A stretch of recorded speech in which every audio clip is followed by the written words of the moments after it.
ರಾಜಕಾರಣ ಬಿಡ್ತೀನಿ ನಿಮ್ಮ ಮುಂದೆ ಇದು ಹೇಳ್ತಾ ಇದ್ದೀನಿ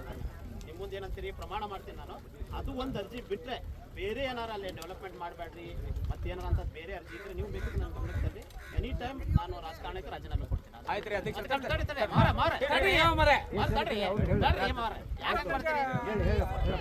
ಮೌಲಾನಾ ಆಜಾದ್ ಸರ್ ನಾವು ಅಶೋಕ್ ಗದ್ದಿಗೌಡ್ರು ಈಗ ನಾನು ಆ ಪಾರ್ಟಿ ಈ ಪಾರ್ಟಿ ಅನ್ನೋದು ಬೇಡ ಸರ್ ಬೇರೆಯವ್ರು ಇದ್ದಾಗ 1.5 ಕೋಟಿ ರೂಪಾಯಿ ಸರ್ ಇದಕ್ಕೆ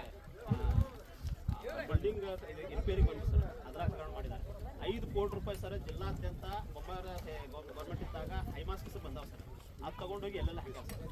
ಅದಾದ್ಮೇಲೆ ನಾನೇನು ಅವ್ರು ಕೇಳಿದೆ ಅವ್ರು ನನ್ನ ಜೊತೆ ಭಾಳ ಚೆನ್ನಾಗಿದ್ದು ಸರ್ ನಾನು ಒಂದು ಪ್ರಶ್ನೆ ಮಾಡಿದ್ದೆ ಮೈನಾರಿಟಿ ಸ್ಕೂಲ್ಸ್ಗಳಿಗೆ ಸರ್ ಬಿಸಿ ಇದು ನಾನ್ ವೆಜ್ ಊಟ ಸರ್ ಎರಡು ಸಲ ಕೊಡ್ಬೇಕಿತ್ತು ಅವಾಗ ಈಗ 4 ಸಲ ಆಯ್ತು ಸರ್ ಒಂದೇ ಸಲ ಕೊಟ್ಟಾರೆ ಮತ್ತು ಅದು ಕಿಟ್ ಸ್ವಲ್ಪ ಇದು ಅದು ಸ್ವಲ್ಪ ಟೈಟ್ ಮಾಡಿದ್ರೆ ಇಷ್ಟ ಆಗ್ತದೆ ಸರ್ ಅವ್ರು ಬೇರೆ ಬೇರೆ ರೂಪದಲ್ಲಿ ತಗೊಂಡು ಹೋದ್ರು ರಾಜಕಾರಣಕ್ಕೆ ಬಂದರು ಅದಕ್ಕೆ ನಾನು ಹಂಗೆ ಕೇಳಿದಾಗ ಇದು ಒಂದು ಗಮನಕ್ಕೆ ಬಂತು ಸರ್ ಯಾವುದೋ ಇದು ಸಾರ್ವಜನಿಕ ಸೌಲಭ್ಯಕ್ಕೆ ಬಿಟ್ಟು ಬೇರೆ ಕಡೆ ಜಮೀನಾಗಿದೆ ಅದರ ಸಲುವಾಗಿ ಅವ್ರಿಗೆ ನಾನು ಅದ್ರಾಗ ಅರ್ಜಿ ಹಾಕಿದ್ರು ಹೊರತು ಬಿಲ್ಡಿಂಗ್ ನಮ್ಮ ಮಂಜುಮ ಸಮಾಜದವರ ಕರೆದಿದ್ದೆ ಆಯ್ತು ಸರ್ ಹಿಂಗೈತಂತ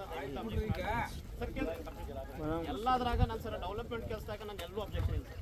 ಯಾವ್ದಾರು ಮಿಸ್ಅಂಡರ್ಸ್ಟ್ಯಾಂಡಿಂಗ್ ಯಾಕಂದರೆ ಅದರಲ್ಲಿ ಹಾವೇರವ್ರು ಬಂದಿದ್ರು ಸರ್ ಅಕ್ಬರ್ ಬಂದಿದ್ರು ಗುಲಾಬರೆಲ್ಲ ಹೇಳಿದ್ರು ಸರ್ ನಮ್ಗೆ ನೀವು ಅರ್ಜಿ ಹಾಕಿರಂತ ನಮ್ಮ ಡೆವಲಪ್ಮೆಂಟ್ ಕೆಲಸಕ್ಕೆ ಎಲ್ಲ ಬಟ್ಬಿಟ್ಟು ವಾಪಸ್ ಹೋಗ್ತಾನೆ ಅಂತ ದಯವಿಟ್ಟು ತಕ್ಕೋರಿ ಅಂತ ಬಂದರು ಸರ್ ನಾನು ಒಂದೇ ಮಾತು ಕೇಳಿದೆ ಸರ್ ಎಲ್ಲರಿಗೆ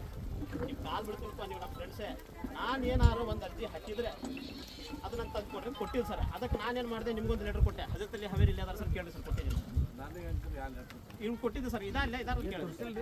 ಸರ್ ನಾನು ತಹಶೀಲ್ದಾರ್ ಮುಖಾಂತರ ಕಂಪ್ಲೀಟ್ ಮಾಡ್ತೀನಿ ಇವತ್ತು ತಂದಿದ್ದು ಸರ್ ಯಾರು ತಗೊಂಡು ಓಡೋಗಾರ ನೋಡ್ರಿ